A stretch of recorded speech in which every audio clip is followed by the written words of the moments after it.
Baby maker? Sa madaling salita, paanakan lang o palahian. Trabaho ni Dita yan, Rodel. Hanap buhay. Hindi yata ako makapaniwala. Nasa iyo yun kung ayaw mong maniwala.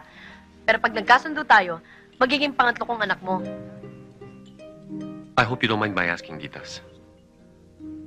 Pero sa ayos mo, marami kang ibang pwedeng pagkakitaan. Mahabang istorya. Nalagay ako sa isang gipit na kalagayan. Kinailangan ko malaking halaga ng pera na biglaan. So I had to choose between... Sa desisyon ko, konsolidobo ko ng sarili ko na at least kahit magkasala man ako, may napapaligayan naman akong mag-asawa. Kumbaga may kakulangan akong napupunan. Titas, baka gusto na malaman ni Rodel ang mga kondisyones. Alam ko kung kailan ako fertile pa, sasabi ko sa'yo. Pagkatapos ng isang gabing, maghihintay tayo ng isang buwan para malaman kung nabuo o hindi. Kung hindi, uulitin natin. Kung nabuo, tapos ng parte mo maliban sa bayad. At syempre, iwasan din nating mapalapit ang ating damdamin para pagkapanganak ko, iuwi mo na agad ang bata. Hindi ako masasaktan at hindi ka rin matatakot na baka maghabol ako. Okay? The fee is 100,000. 25% sa oras na magpirmahan, 25% sa gabi ng... At ang huling 50% ay pagkapanganak. Ngayon, kung sakaling madisgrasyang mamatay ang... Huwag naman sana. Hindi mo na kailangan bayaran ng balance. Unless gusto mong ulitin, counted na yung down payment mo. Oo. Ano, Rodel? Hindi ka na nakapagsalita dyan. Isipin mo, may palalakihin ka ng tunay mong anak.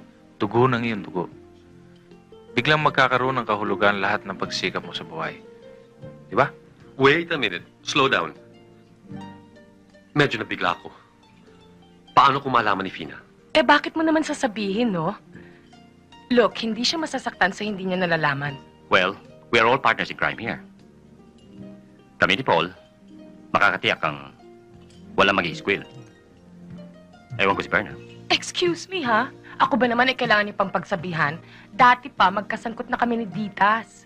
Mas chismoso pa nga kayo mga lalaki, eh. O ano, Rodel? Gusto mo nang babasa ang sample ng contract? Pwede ko nang ipakita sa'yo.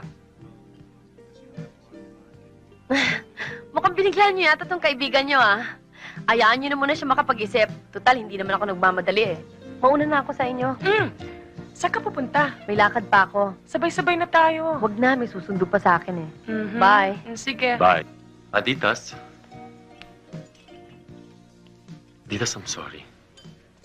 Huwag mo sanang isipin na ayoko sa'yo, kaya lang. Wala kang dapat i-explain. Naintindihan ko. Mahirap talagang pasukan ng ganitong sitwasyon. Pag nakapag-desisyon ka na, sabihin mo lang kila Dick. They'll know where to find me. Okay? Okay. Bye. Bye. Ano nga palang sakit na anak mo? Comatose na siya ngayon. My God. Nabalil siya. At sino naman demonyong gumawa nun? At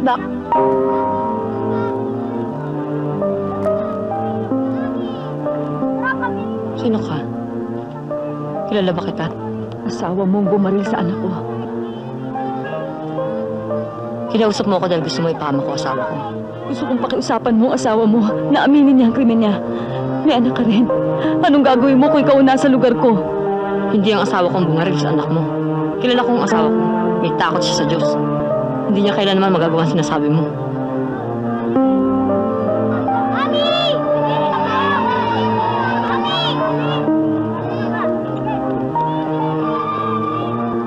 Basa ka na naman ng pawis. Sino yung kausap niyo? Wala. Akin na. Ako na magdadala nito.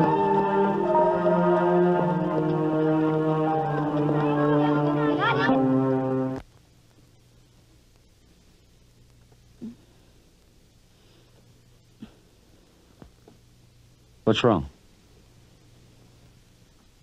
Pinuntahan ako ng ina ng bata na sagasaan. Comatose pa lang ngayon. Saan kayo nakita? Sa eskwelahan. Kaya mo kakausapin ko si Daddy para makausap niya ang abogado. Ano gagawin nila?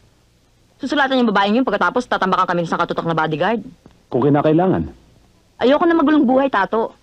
Lalo na para kay Don Don. Nakakahiya na nga tayo sa lahat ng mga dyaryo, eh. Yung mga magulang ng kaibigan ng anak natin, iniiwasan na siya. Yung mga kaibigan ko.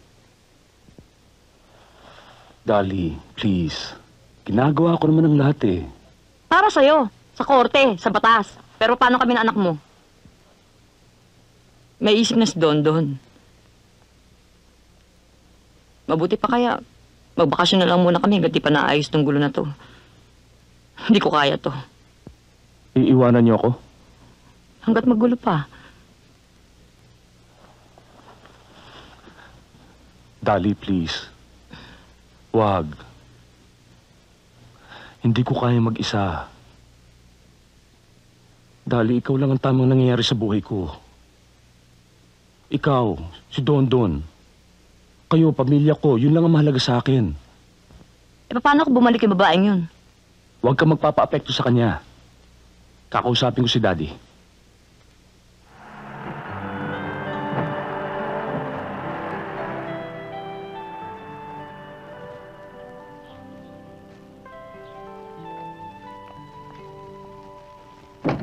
Hi, Pang! Hi! Oh, kamusta ang pictorial nyo?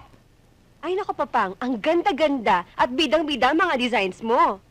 Hello, talbog natin silang lahat. Hindi kita pinag-aral. Parang umarting bakla. I'm sorry.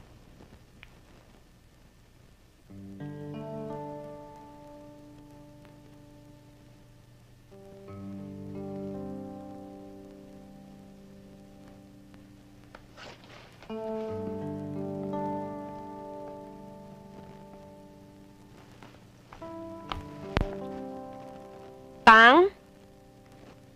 Kanina to? Ang alin? Itong ginagawa mo?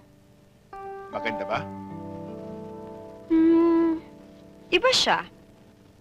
Lalo na pag nalaman mo kung anong materyales ang gagamitin ko. Anong kulay ito? Oh, merienda mo. Natural, puti. Puti? Pang, hindi na uso ang puti ngayon. Oh, well, maaari. Pero yan ang gusto kong gamitin nang magsusuot niyan.